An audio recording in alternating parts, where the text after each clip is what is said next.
본문의 말씀을 가지고 나눌 은혜의 제목은 버려진 한 사람이라는 제목입니다. 오늘의 이 기사 내용은 다윗에 대한 이야기로서 다윗이 사울 왕에게 쫓김을 받던 시절 그 막바지에 일어난 한 사건을 우리들에게 들려주고 있습니다.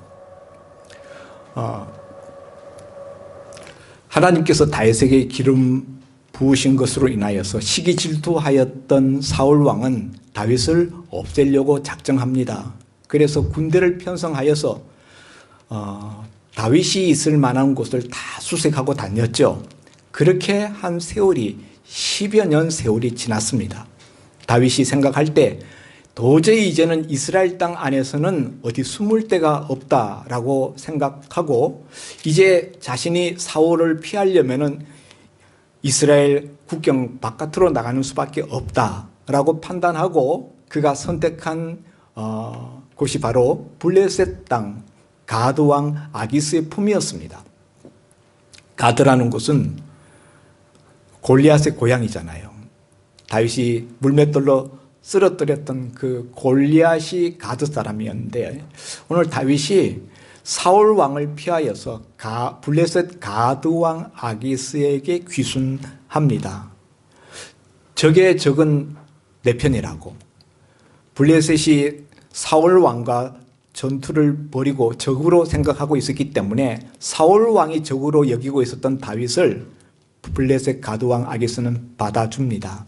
그리고 자기의 신하를 삼아서 시글락이라는 한 작은 성을 그에게 하사하게 됩니다. 다윗은 블레셋 가드 왕 아기스를 자기 주군으로 섬기면서 그가 하사한 블레셋 성에서 자신과 또 자기를 추종하는 600명 군사들과 함께 그들의 처자식들과 함께 시글락 성에서의 삶을 살아가게 됩니다. 그런데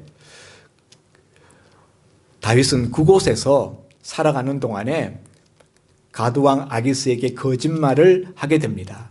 자신이 유대 땅을 침범하여서 유다 사람들을 죽이고 그들의 재산을 약탈하였다라는 거짓 이야기를 가드왕 아기스에게 꾸며서 들려주고 실제로는 아말렉 족속의 땅을 침범하여서 아말렉 족속의 재물을 약탈하고 다른 여러 족속들의 물질을 약탈하고서는 유대 땅에 가서 유다 백성들을 죽이고 약탈한 것처럼 거짓으로 꾸며서 보고하였습니다.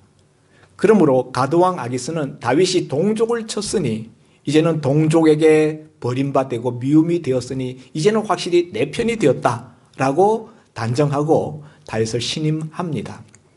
그렇게 시글락에서의 이중적인 생활, 거짓말을 일삼는 그런 삶을 살아갔던 어느 날 블레셋이 연합하여서 이스라엘의 사울 왕과 전쟁을 벌이게 됩니다. 블레셋이라는 나라는 5개 도시국가가 연합한 그런 도시국가 형태를 띠고 있었기 때문에 가드왕 아기스도 그 5왕 중에 한 사람으로 이 전투에 참여하게 됩니다. 그때 가드왕 아기스는 다윗에게 너도 내 군대의 일원으로 이 전투에 참여해야 된다. 그래서 다윗과 다윗의 부하 600명이 가드왕 아기스의 부하들과 함께 대이스라엘 전투에 참여하게 됩니다. 다윗으로서는 참으로 난감하기 짝이 없는 상황이에요. 이스라엘 왕으로 기름 부음을 받은 사람이 이제 이스라엘과 맞붙어서 싸워야 되는 이 전투에 블레셋 군대의 일원으로 참여하게 되었으니 이 전투를 싸워야 되느냐 말아야 되느냐 다윗으로서는 너무나 고민스러웠습니다.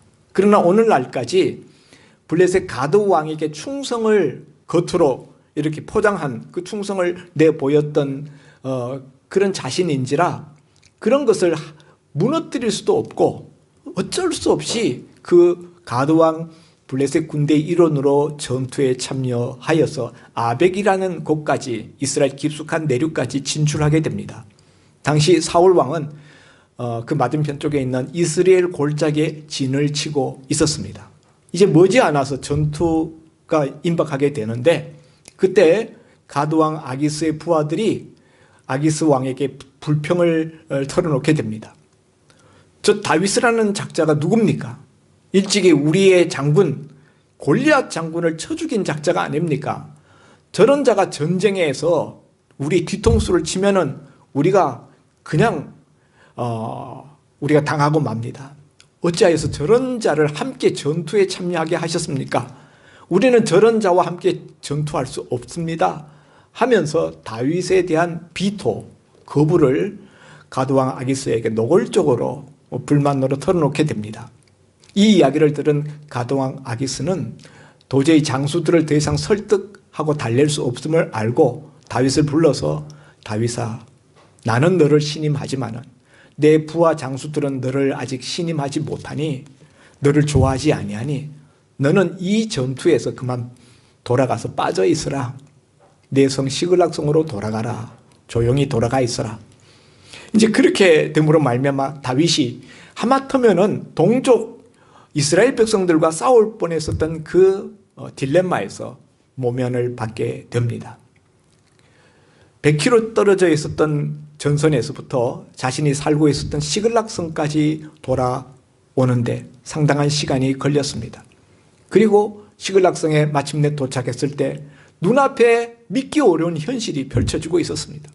시글락성은 불에 타고 있었고 연기가 성에서 피어오르고 있었습니다. 성 안에 들어가 보니 자신들의 처자식은 온데간데 없이 사라지고 자신들의 소떼와 양떼 재산도 다 사라지고 성은 텅텅 비어있는 채로 잿모더기를 이루고 있었습니다. 너무나 절망스럽고 기가 막혔던 다윗의 부하들은 급기야 이 모든 일의 책임이 다윗에게 있다고 생각하고 그 너무나 비통한 그 마음을 달랠 길이 없어서 돌을 집어들고 다윗을 쳐 죽이려고 달려들었습니다. 바로 그런 절대절명의 위기에 처하였을 때 다윗은 자신에게 귀순해 온 제사장을 불러서 그에게 에봇을 가져오라. 에봇이라는 것은 제사장 의복이죠. 에봇을 가져오라. 내가 여호와께 묻겠다. 에봇의 제사장 그 복장에는 우림과 두밈이라는 두 개의 보석이 들어있는 흉패가 있어요. 그 흉패, 가슴에 달려있는 그 흉패 주머니 안에 우림, 두밈이라는 이 돌이 들어있는데 이 두 보석을 가지고 하나님의 뜻을 물었어요. 그 묻는 방식이 있어요. 그랬더니 하나님, 우리가 쫓아가랍니까? 쫓아가면은 우리가 미치겠습니까? 그들을 따라잡을 수 있겠습니까?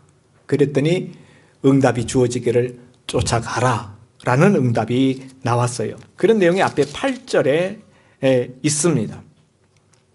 8절에 다윗이 여호와께 묻자와 이르되 내가 이 군대를 추격하면 따라잡겠나이까 하니 여호와께서 그에게 대답하시되 그를 쫓아가라. 내가 반드시 따라잡고 도로 찾으리라. 하나님이 우림과 둠밈을 통하여서 주신 응답입니다.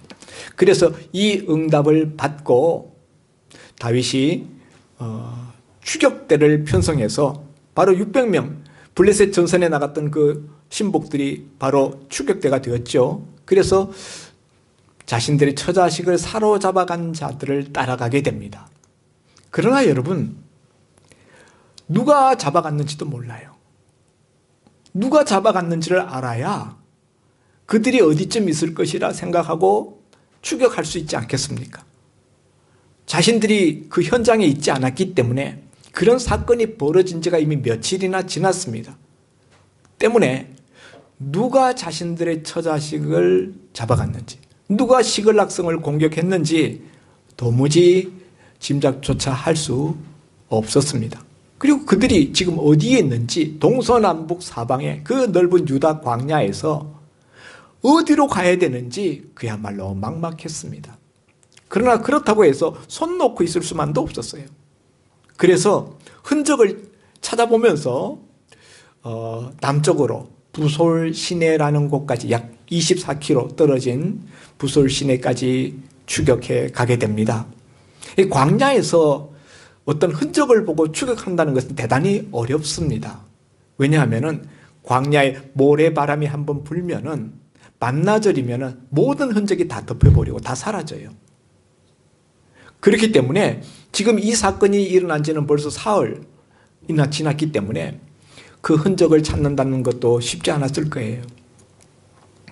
그러나 부솔 시내까지 24km를 더 행진해 갔을 때 또 생각지 않았던 문제가 생겼습니다.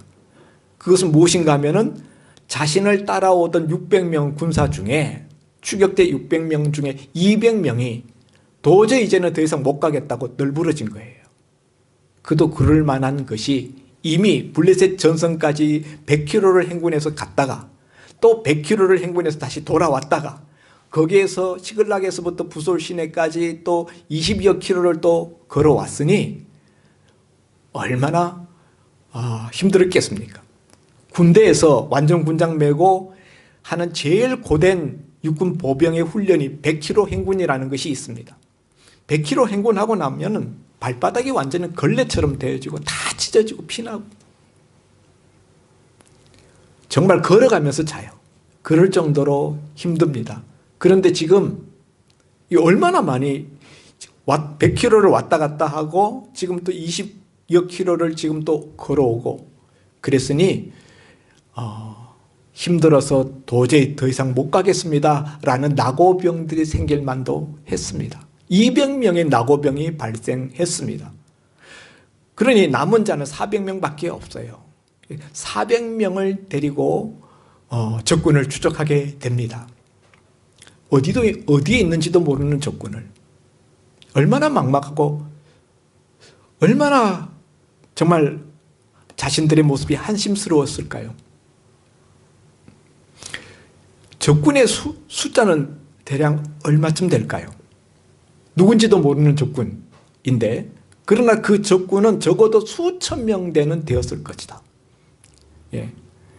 이런 그 시글락성을 다 불태우고 이렇게 남은 자들을 다 끌고 가고 침입하고 이런 소행으로 봤을 때 적어도 수천 명의 혹은 그 이상의 병력이었을 것이다 라고 짐작되어지는데 600명이 다 가도 상대가 가능할지 말지 힘든 처지에 200명이 떨어지고 고작 400명만 데리고 잃어버린 처자식들을 적군과 싸워서 적군의 손에서 탈취해낸다는 것이 거의 불가능에 가까운 일입니다. 그렇지만 그렇다고 해서 손 놓고 가만히 기다리고 있을 수만도 없는 거예요. 그래서 400명을 이끌고 이제 정처 없이 길을 가고 있는데 그때 병사들이 한 들판에 쓰러져 죽어가고 있는 소년을 데리고 옵니다. 우리가 들판에서 한 소년을 발견했는데 죽어가고 있습니다. 보니까 병들어가지고 죽어가고 있었던 그런 한 소년을 만나게 됩니다. 다윗이 물을 주고 떡을 주어서 먹게 하라, 마시게 하라. 물을 마시게 하고 떡을 먹게 하고 또 12절에 보니까 그에게 무화과 뭉치 일부를 떼어서 주어 먹게 하고 건포도 2송이를 주어서 먹게 하였다. 그들이 가지고 있는 비상식량이죠. 이 추격대에게 얼마 동안 추격해 가야 될지도 모르는 그들에게 필요한 양식인데 그 저장해 두었던 그 비상식량을 털어서 이 죽어가고 있는 소년에게 먹이고 마시게 합니다. 그랬더니 이 죽어가던 소년이 정신을 차리고 살아나요. 13절에 그러자 다윗이 그에게 묻습니다. 너는 누구에게 속하였으며 어디에서 왔느냐?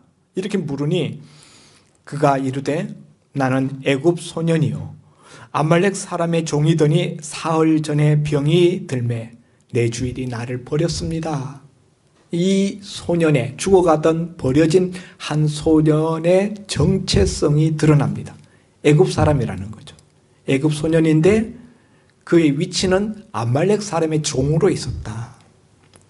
여러 해 동안 아말렉 사람을 섬기고 그 종 노릇을 했는데 그 아말렉 주인이 이 하인된 종된 이 애굽 소년이 병들자 도저히 가망성이 없다. 이용 가치가 없다. 이제 그렇게 판단하고 그냥 광야에 버리고 갔다는 거예요. 자기를 버리고 갔어요. 그런데 다윗 일행들이 이 죽어가던 애굽 소년을 발견하고 지금 살려내는 거예요. 그랬는데 이 소년이 묻지도 아니한 이야기를 합니다. 14절에 우리가 아말렉 사람의 일원으로 그 종으로 있을 때 이야기죠. 우리가 그렛 사람의 남방과 그렛 사람이라는 것은 블레셋의 일족입니다. 그리고 유다에 속한 지방과 갈렙 남방을 침노하고, 갈렙 남방이라는, 갈렙은 유다 지파의 남쪽 땅을 차지했어요. 헤브론이죠. 헤브론을 갈렙이 할당받았죠. 그렇게 유다 지파의 남쪽에 있는 땅과 블레셋 지역의 남방, 그리고 맨 마지막에 보니까 시글락을 우리가 침입하고 불살랐습니다. 이게 눈에 번쩍 띌 만한 소식이 나오는 거예요. 이 죽어가던 이 소년의 입에서 시글락성을 우리가 침입하고 불살랐습니다. 이 이야기가 나오자 다윗이 놀라서 그에게 묻습니다. 네가 나를 그 군대에게로 인도할 수 있겠느냐? 인도하겠느냐? 그러자 그가 대답하기를 당신이 나를 죽이지도 아니하고 내 아말렉 주인에게 나를 넘기지도 아니하겠다고 하나님 이름으로 맹세하면 내가 당신을 아말렉 군대에게로 인도하겠습니다. 이렇게 대답하는 거예요. 자, 이 소년은 수년 동안 아말렉 사람들과 함께 생활해 왔던 아말렉 사람의 종이에요. 그들이 어디에 어떻게 길을 다니고 있는지, 그들의 거처가 어디에 있는지, 지금 이맘때쯤이면 그들이 어디에 도착해 있을지, 이 모든 아말렉 사람의 정보에 대해서 환히 꿰고 있었던 정확한 정보통이었다는 것이죠. 그래서 이 소년이 다윗 일행의 이 추적대 선봉에 서서 길잡이 역할을 하게 됩니다. 그래서 이들이 이제 며칠 만에 그 아말렉 군대에게 머물고 있는 그 진영 가까이 이르렀을 때 보니 16절에 그들이 온 땅에 편만하여 블레셋 사람들의 땅과 유다 땅에서 크게 약탈하였으므로 말미암아 먹고 마시고 춤추는지라. 넓은 땅에 온 아말렉 사람들이 퍼져 있었다. 들판에 쫙 깔려 있었다는 거예요. 그건 뭘 의미하는가 하면은 이 사람들이 지금 아무 경계의 그런 의식을 가지지 않고 퍼져 있었다는 거예요. 보통 여러분 외부로부터 어떤 위험이 있을 때는 퍼져 있지 않습니다.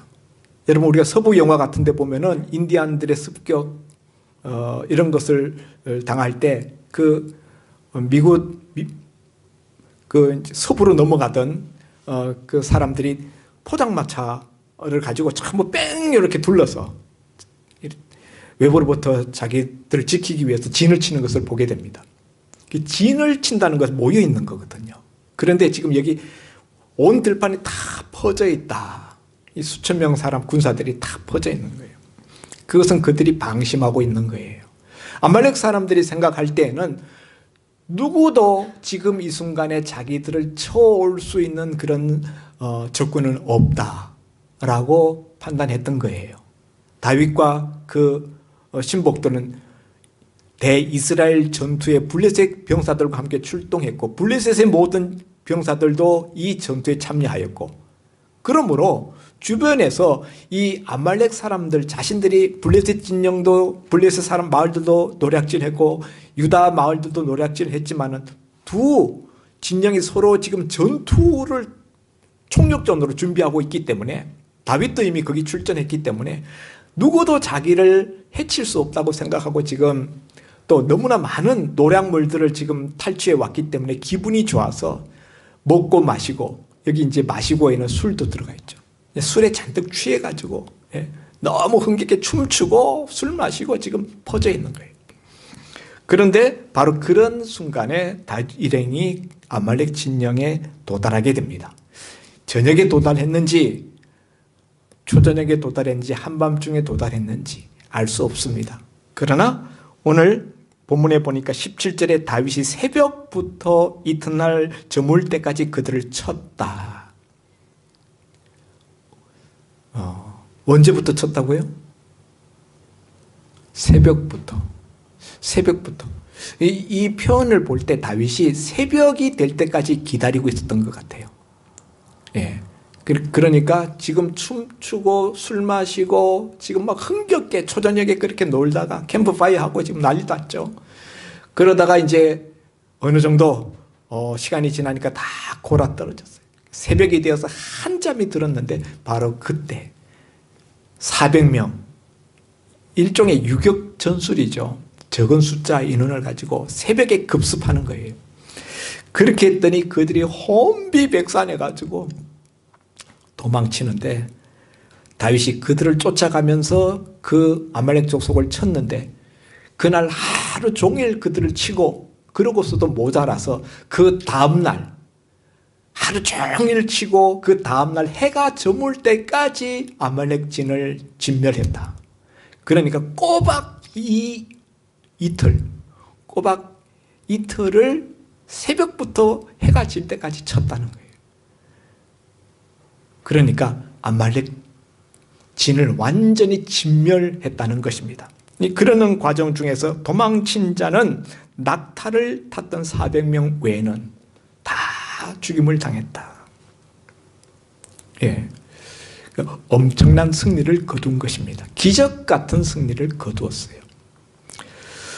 그래서 18절에 보니까 다윗이 아말렉 사람들이 빼앗아갔던 모든 것을 도로 찾고 그 모든 것 안에는 자신의 두 아내 또 부하들의 처자식들 그 다음에 그들이 빼앗아갔었던 모든 짐승들 소유물들 이 모든 것들을 다 도로 찾아왔다. 뿐만 아니라 아말렉 사람들이 이때까지 노략질해 왔었던 것들 블레셋 진영에서 노략질한 것, 유대 땅에서 노략한 것, 갈렙 사람들에게 노략질한 것, 물론 시글락성 것까지 자신들의 것까지 모든 것들을 다 도로 찾고 심지어 이전에 아말렉 사람들이 노략한 것까지 그 노략물까지 다윗이 다 찾아가지고 돌아오게 됩니다. 20절에 보니까 다윗이 양떼와 소떼를 다 되찾았더니 무리가 그 가축들을 앞에 몰고 가며 이르되 이는 다윗의 전리품이라 하였더라. 다윗이 전리품까지 자신들의 것뿐만 아니라 아말렉 사람들이 이미 탈취하였고 노략질하였던 것까지 전리품으로 다 챙겨가지고 돌아오게 됩니다. 여러분, 오늘 이 기사를 우리가 보면서 한 가지 의문을 우리가 가지게 되는 것은 지금 다윗은 처자식을 잃어버리고 어디로 끌려갔는지 누구에게 잡혀갔는지 지금 어떤 위기 상황에 처해 있는지 지금 죽어가고 있을지도 모를 자신과 또 자기 부하들의 처자식들을 구출해 내려는 이 절박하고 이 중요한 이 문제를 해결하기 위해서 지금 총각을 다투는 이 추격대를 편성해서 쫓아가고 있는데 왜 가다 말고 들판에서 알지도 못하는 죽어가던 한 소년을 만나가지고 이 소년을 돌보느라고 시간을 쓰고 물질을 쓰고 돈을 쓰고 하느냐는 거예요. 자신들이 먹기 위해서 예비하였던 비상식량을 주고 떡과 물을 나눠주고 이 죽어갔던 소년을 살리느라고 시간이 지금 허비되고 정체되고 있습니다. 여러분 같으면은 이런 내 코가 석자잖아요. 지금 이런 절박하고 위급한 순간에 이렇게 여유 있을 때나 할 법한 일을 할 수 있겠습니까? 자식 잃어본 적이 있습니까? 우리 미가 어렸을 때 서울 뉴카 백화점에서 애가 갑자기 사라져 버렸어요. 초등학교도 안 들어갔을 때인데 4살인가 5살인가 그럴 때였어요. 사람들이 얼마나 많아요. 뉴카 본점. 눈이 돌아가더라고요. 빨리 찾아야 되는데 시간이 지날수록 찾을 확률이 떨어지는 거예요. 완전히 그냥 두 눈이 뒤집힐 정도로 뛰어다니면서 애 이름을 부르면서 와, 미치겠더라고요. 여러분, 처자식을 다 잃어버린 다윗의 부하들이 오죽했으면 돌을 들어서 다윗을 쳐 죽이려고 했겠습니까? 예? 그 상심하고 비참한 그 마음, 그런 마음을 가지고 지금 처자식을 찾겠다고 나선 이 걸음인데요. 중간에 이렇게 시간을 천년하고 있는 이런 다윗의 모습을 볼 때 부하들 마음속에 아니 지금 저렇게 여유 부릴 때인가? 이런 생각을 갖지 않겠습니까? 도대체 다윗은 왜 그렇게 하느냐는 거죠. 만사 제쳐놓고 빨리 한순간이라도 시간을 1분 1초도 아껴서 처자식을 찾으러 달려가야 되는데 지금 다윗이 여유를 부리고 있는 것 같은 느낌이 듭니다. 왜 그렇게 하는 겁니까? 저와 여러분이라면 그렇게 할 수 있겠습니까? 우린 그렇게 못해요. 처자식을 찾아가지고 돌아올 때라면은 그렇게 할 수 있겠죠. 돌아올 때. 처자식 찾아서 돌아오면서 그때 돌봐도 될 것 같은데. 그때 뭐 살아있으면 돌보고. 우선은 내 처자식, 내 부하들의 처자식을 도로 찾는 게 그게 급선무잖아요. 그런데 그렇게 안 하고 있다. 다윗은 도대체 무슨 심정으로 그렇게 하는가 하는 거예요. 이게 오늘 우리가 이 본문에서 물어야 될 화두입니다. 성경이 왜 이런 내용을 우리에게 보여줄까요? 하나님은 이런 기사를 통해서 우리에게 뭘 말씀하시려고 하는 걸까요? 다윗이 결과적으로 보면은 이 소년을 거두어주고 살려준 것 때문에 이 소년의 입술을 통하여서 아말렉에 대한 모든 정보를 알게 되고 아말렉을 쫓아갈 수 있는 길잡이를 얻게 되잖아요. 나중에 알게 되는 결과적인 이야기입니다. 다윗이 처음에 죽어가던 이 소년을 발견했을 때는 그런 사실을 알지 못했었고 그런 가운데서 이 소년을 돌보고 살려주었어요. 그때 무슨 마음으로 그렇게 했느냐는 거죠. 그냥 다윗이 좋은 사람이기 때문에 그렇게 했을까요? 아니면은 이 소년을 살려내면은 이 소년으로 인해서 자신이 뭔가 이득을 볼 것이라는 어떤 그런 계산, 어떤 그런 목적 의식을 가지고 이렇게 했을까요? 그때는 죽어가는 소년을 처음에 발견했을 당시에는 그런 것을 전혀 기대할 수 없었던 상황이에요. 이 소년을 통해서 아말렉에 대한 정보를 들을 수 있다? 그런 건 전혀 꿈에도 생각할 수 없었던 순간입니다. 그런 생각 없이, 그런 어떤 계산, 그런 노림수 없이 그냥 했던 행동입니다. 그러면 무슨 마음으로 그렇게 했겠느냐 하는 거예요. 이렇게 생각합니다. 들판에서 아무도 돌보는 자 없이 죽어가고 있었던 한 소년, 병들어서 죽어가고 있었던 소년, 그 소년의 모습을 볼 때 마치 자신의 모습을 보는 것 같은 느낌이 들었을 거예요. 다윗은 지금 사울 왕에게 쫓겨서 이제는 더 이상 유대 땅 안에서, 이스라엘 땅 안에서 버틸 곳이 없어서 이방 블레셋 땅까지 도피하여 왔고 거기에서 시글락성이라는 작은 한 성에서 살았는데 이제는 자신의 거처가 되었던 그 보금자리였던 시글락성도 완전히 불타버리고 자신의 처자식들뿐만 아니라 자기 신복, 부하들의 처자식까지 다 사라지고 모든 재물도 다 사라지고 의지할 것이 아무것도 없어졌어요. 이제 이 처자식들을 도로 찾지 못하면은 결국은 이 다윗의 부하들 손에 돌에 맞아 죽을 수밖에 없는 그런 나락으로 내몰릴 판입니다. 다윗의 인생에서 가장 비참하고 가장 밑바닥에 떨어진 순간이에요.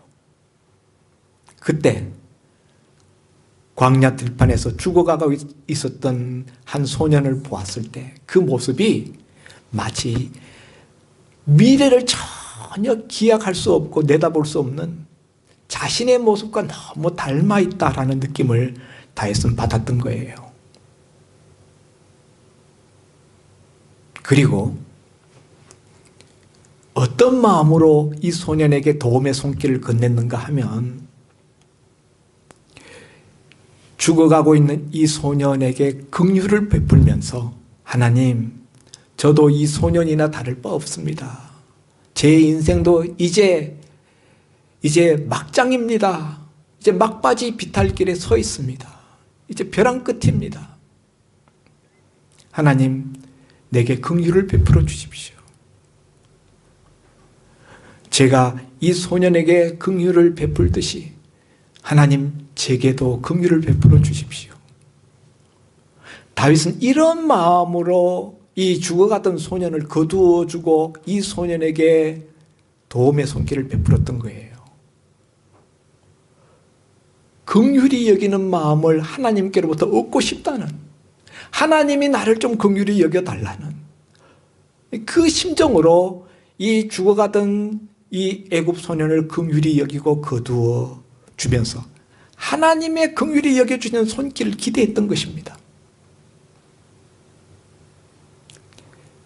그렇지 않고서는 이 내 코가 석자인 이 촌각을 다투는 이 시간에 이런 데 시간을 허비할 수가 없는 거예요.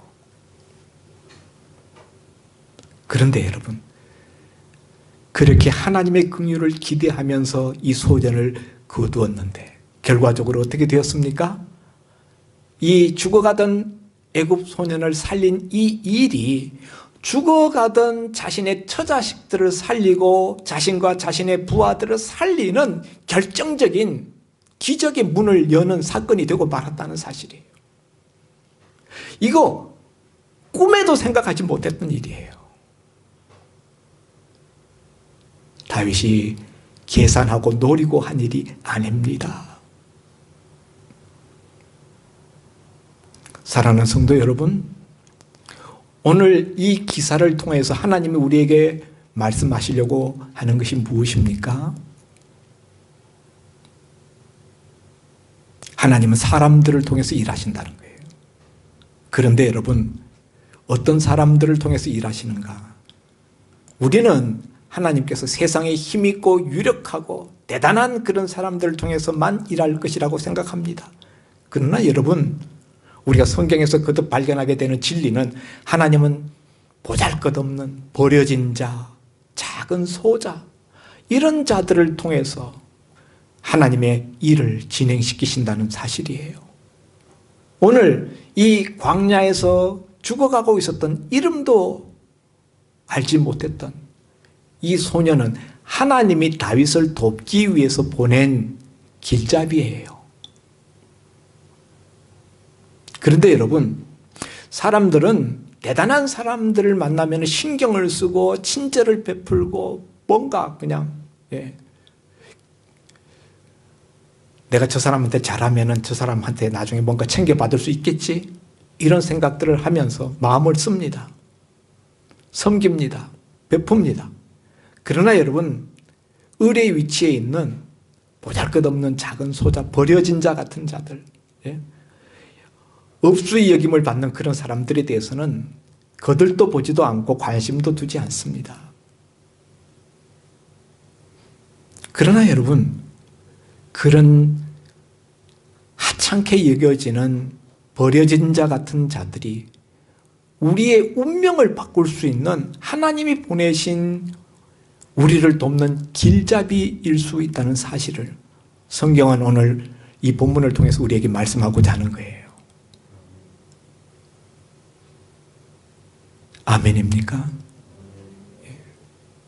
여러분, 오늘 우리 주변에도 버려진 자들이 있습니다. 죽어가는 자들이 있어요. 없수히 여기는 자들이 있습니다. 누가 봐도 가치 없어요. 그러니까 아말렉 주인이 무가치하다고 생각하고 내버렸어요. 자기 주인도 버리는 자예요. 그런데 아무 상관도 없는 다윗이 그를 거두어줘요. 대조적입니다. 이게 하나님의 사람의 모습이에요. 하나님의 긍휼을 기대하면서 그렇게 했더니 그 일이 인생 역전의 돌파구가 되었다는 것이죠. 여러분, 예수님은 이 땅에 오실 때 나사렛 예수로 불리움을 받았습니다. 나사렛 예수라는 말은 시골뜨기, 나사렛에서 무슨 선한 것이 나겠느냐라고 사람들이 말했을 정도로 정말 보잘것없고 사람들에게 업수히 여김을 받는 촌동네, 촌놈, 이런 대명사예요. 그래서 사람들은 나사렛 출신이라는 것 때문에 예수님을 거들떠 보지도 않고 예수님의 말을 귀에 담으려고도 하지 않았습니다.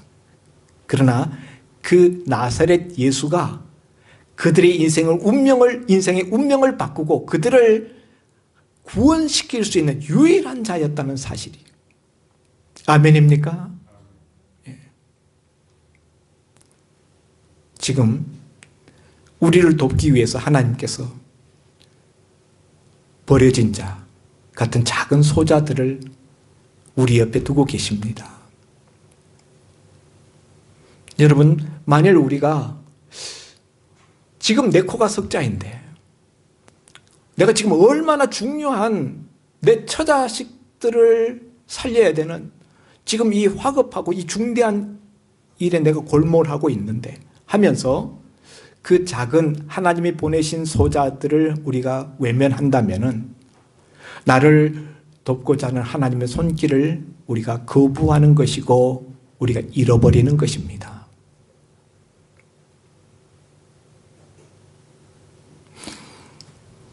그러면 여러분, 작은 소자 약자들을 우리가 어떻게 다 돕습니까?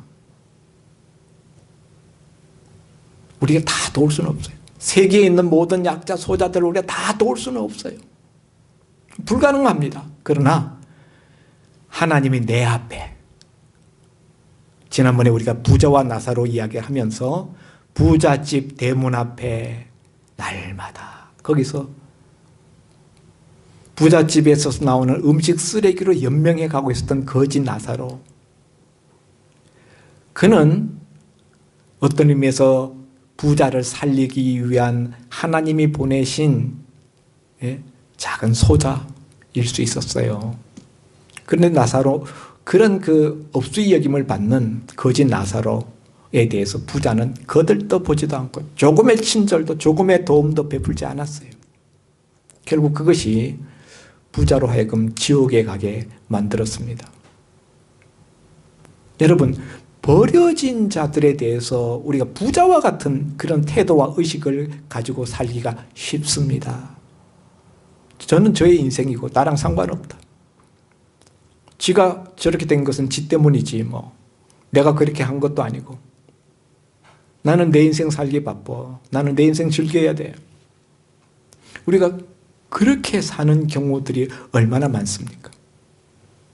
그러나 그것이 결정적으로 내 인생의 결정적인 복을 가로막을 수 있다는 사실에 대해서 우리가 눈 떠야 합니다. 모든 세상 약자를 다 도울 수는 없지만 내 앞에 거지 나사로처럼 내 문간에 내 눈앞에 만나지게 한 작은 소자, 버려진 자, 그는 내 몫이에요. 특별히 내가 돕지 아니하면은 그가 죽을 수밖에 없는 그런 형편 처지에 놓여 있다면은 그런 자는 내가 도와야 합니다. 다 도울 수는 없어요. 그러나 내가 안 도우면은 죽을 수밖에 없는 내 바로 앞에 있는 내가 만나고 있는 그 사람은 하나님이 내게 붙여준 사람일 수 있어요. 그때 우리가 돕고 섬기고 베풀 때 그때 우리가 가져야 될 마음 있어요. 대부분 이런 경우에 우리는 어떤 마음을 갖습니까? 약자, 소자를 우리가 섬기고 돕고 살려주고 위하고 할 때 우리는 그때 자기 스스로를 자랑하고 뻐기고 광고하고 으스대는 마음을 가지고 도와주기 쉽습니다. 그러면 안 돼요. 고아원 경영하는 분들이 제일 싫어하는 게 있어요. 우리 교회에서도 전에 이제 고아원 방문하면서 해마다 우리가 일정 선물을 가지고 가곤 했는데 그분들이 제일 싫어하는 것은 거기 와서 뭐 돕는다고 하면서 선물 가져오면서 그거 기념 촬영 하는 사람들. 그냥 돕고자 왔으면 그냥 돕고 가면 좋은데 자기네 광고하는 이제 광고용으로 사진 찍어서 그걸 떠벌리고 그런 사람들 차라리 안 왔으면 좋겠다. 그렇게까지 이야기하는 거 들었어요. 진심이 없다는 거예요. 돕는 마음이 진심이 아니라 나는 이런 의로운 사람이야 라는 것을 나타내고 드러내는 것이 거기에 진심이 가 있더라는 거죠. 여러분, 우리가 내 곁에 하나님이 내게 붙여준 버려진 한 사람을 우리가 도울 때 그때 우리는 다윗과 같은 마음을 가져야 돼요. 하나님, 이 사람을 내가 긍휼히 여기면서 이 사람을 돕고 살리고 챙길 때 하나님 나를 긍휼히 여기셔서 나를 도와주시고 나를 챙겨주시고 나를 건져주십시오. 이 마음으로 우리가 섬길 때 그때 하나님이 우리에게 축복의 물꼬를 여신다는 거예요. 마태복음 5장은 산상수훈에서 8복이 들어있는 장입니다.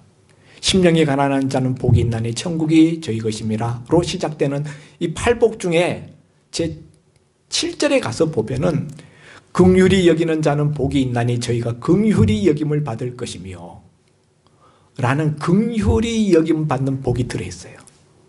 다윗이 이런 은혜를 체험하게 된 것은 긍휼히 여기는 그 마음을 가졌기 때문에 하나님으로부터 긍휼히 여김을 받는 복을 받은 결과입니다.